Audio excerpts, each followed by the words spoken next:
Raha toka efa misy ampahany amin'ireo sekoly tsy miankina fanjakana no efa miditra an-dakilasy mbola maro ihany koa anefa ireo mbola ao anatin'ny vanim-potoana ny fialan-tsasatra tanteraka amin'izao fotoana izao nanomboka ny fiandohany ity volana septambra ity dia mbola maro ireo misafidy ny hiala sasatra toerana iray betsaka mpiala sasatra ary azo lazaina ihany koa fa betsaka mpizahatany ny ao amin'ny tanàna ny Morondava ao manana mampiavaka azy ity tanàna ity araka ity fanampanazavana iray ity.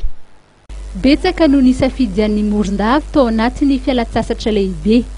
Ankoatry ny fahavitan'ny lalam-pirenena fa 430, anisan'ny mandrisika ny olona ho any ny fahamaroan'ny toerana ara-pizahatany afaka tsidihana. Anisan'ny afantarana ary ankafiziny maro azy ny fisian'ny renalana baobab miavaka. Toerana tsy adino izay tonga ao Morondava ny mizany allée de baobab izay misitaka ny renivohitra ary amin'ny lalana miazo an'ny Belo-sur-Tsirbiana. Na ny mponina avy ao Morondava na ny mpizahatany malagasy sy vahiny dia liana hijery ny allée de baobab.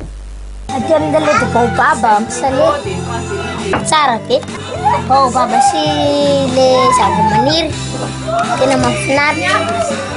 Ny fitokany rivotra voasamba misy ankizy manjono taona toerana toy mahafinaritra satria voasambako zao makaty dia hitako hoe tena tsara tena tsy te hody mihitsy masandy modiny mampalahelo. Ireto zao dia mpampianatra avy amina sekoly katolika any Ambatolampy no nanao fitsidiana miaraka tany Morondava. Mpampianatra raika amin'ny telopolo eo zany zay fitsidiana no manana azy tsy paipaika no nataonay amin'ny ankapobeny tanàna Morondava ohatrany somary malotoloto fijerinay azy aloha dia amalso zay tany amin'ny port teny amin'ny ranomasina dia mahafinaritra ny ranomasina aloha dia ny androany dia aty amin'ny allée de baobab zay mahafinaritra sady mbola tsy fahitanay an'izy samba mihitsy mitsangana teo Morondava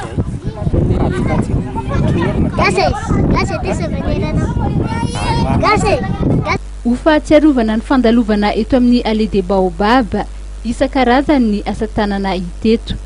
Raha nambaran'ny mpivarotra ny teratany malagasy no tena manjifa ny asa tanana vitan'izy ireo. Misy client maro ino tena maro gasy vazaha manana tora-pasika kanto i Morondava. Tamin'ity fialan-tsasatra ity dia hipikolona trano ny sisin-dranomasina ao tampon-tanàna ny Morondava. Hatreo koa tompola sy tompoko vavy ny fampahalalam-baovao antsika tamin'ity takarivany asabotsy ity fisaorana mitafitafy no atolotra honao. Nanaraka izany hatramin'ny farany azadino mitohy hatrany ny toy ny fandarany atao fahitalavitra ma TV mametraka ny veloma mandrapitafa ho amin'ny manaraka indray. Veloma tompoko.